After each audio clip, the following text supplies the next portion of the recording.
Những cái cháy hết rồi. Những người chuyên gia.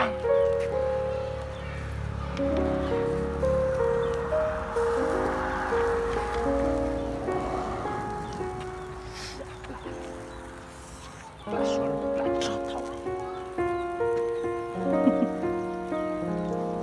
Chịu phép rồi.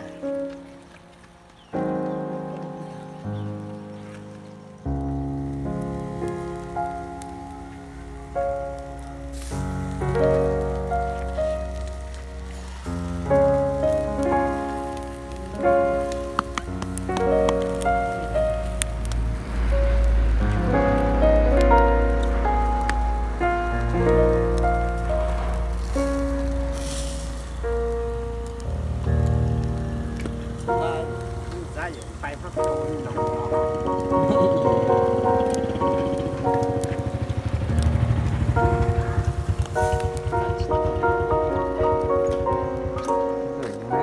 Bay satu tu ada. Siap. Ra bay từ đầu nồi phải chỉ nồi.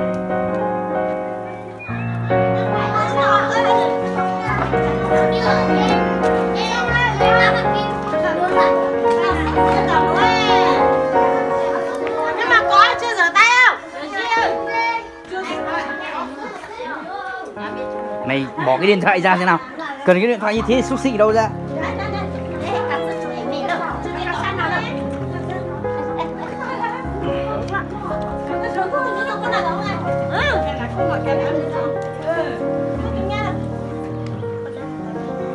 Phải công việc cho nhiều nhá.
Nhóm em có mạng cho cô là cái bạc.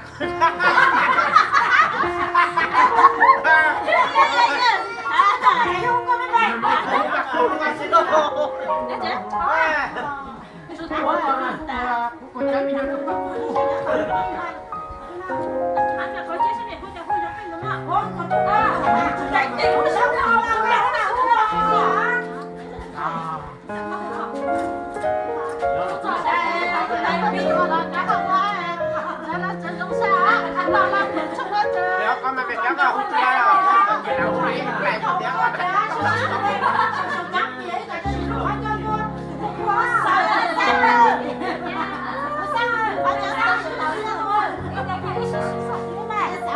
Gõ để không bỏ lỡ những video hấp dẫn.